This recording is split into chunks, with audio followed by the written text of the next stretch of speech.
अयोध्या के श्री राम का ओरछा से क्या नाता है?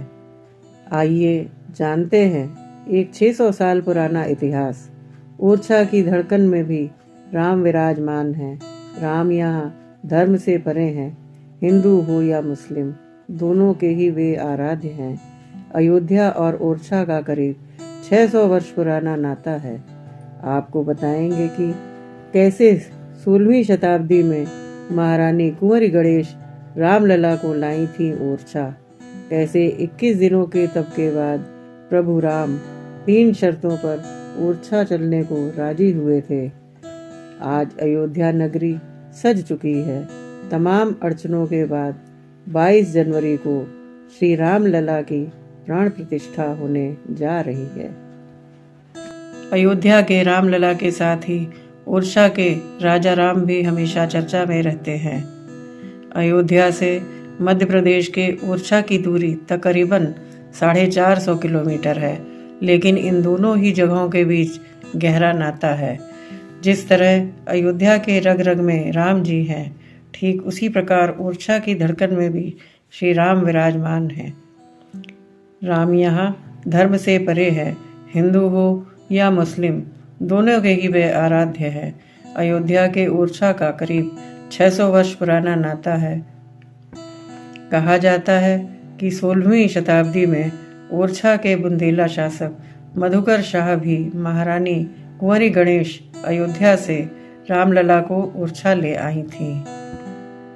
पौराणिक कथाओं के अनुसार ओरछा के शासक मधुकर शाह कृष्ण के भक्त थे, जबकि महारानी कुंवरी गणेश भगवान श्री राम की उपासक थी। इसके चलते दोनों के बीच अक्सर विवाद भी होता था। एक बार मधुकर शाह ने रानी को वृंदावन जाने का प्रस्ताव दिया, पर उन्होंने विनम्रतापूर्वक उसे अस्वीकार करते हुए अयोध्या जाने की जिद कर ली। तब राजा ने रानी पर व्यंग किया कि अगर तुम्हारे राम सच में हैं तो उन्हें अयोध्या से ओरछा लाकर दिखाओ। इस पर महारानी कुंवरी अयोध्या रवाना हो गई। वहां 21 दिन उन्होंने तप किया। इसके बाद भी उनके आराध्य प्रभु राम प्रकट नहीं हुए तो उन्होंने सरयू नदी में छलांग लगा दी। कहा जाता है कि महारानी की भक्ति देखकर भगवान राम नदी के जल में ही उनकी गोद में आ गए। तब महारानी ने राम से अयोध्या से ओरछा चलने का आग्रह किया तो उन्होंने 3 शर्तें रख दी।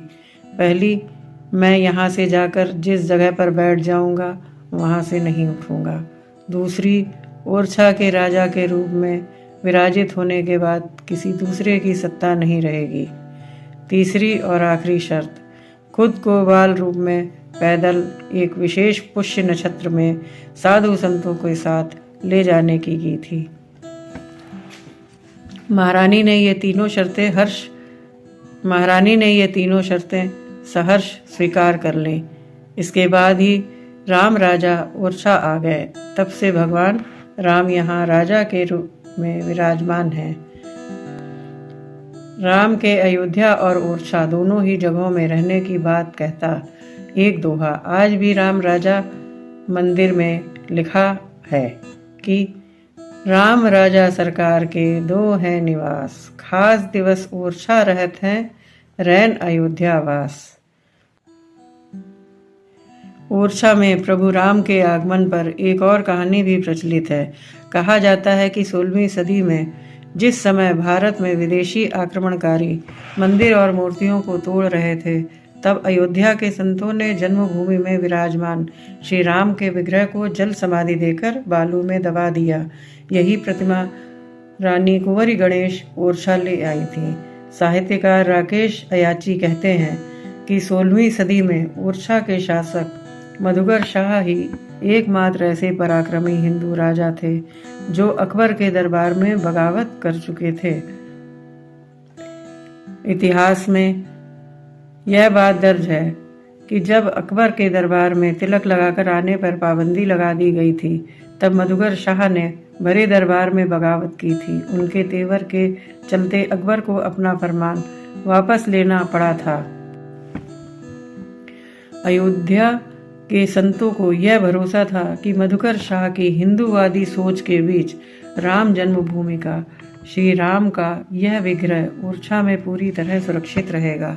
इसीलिए बुंदेला के शासक मधुकर शाह की महारानी कुंवर गणेश ने ही श्री राम को अयोध्या से ओरछा लाकर विराजित किया था।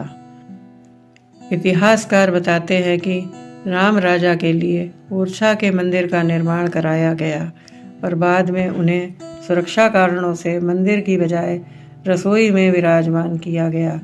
इसके पीछे तर्क ये माना जाता है कि रजवाड़ों की महिलाएं जिस रसोई में रहती हैं उससे अधिक सुरक्षा और कहीं नहीं हो सकती।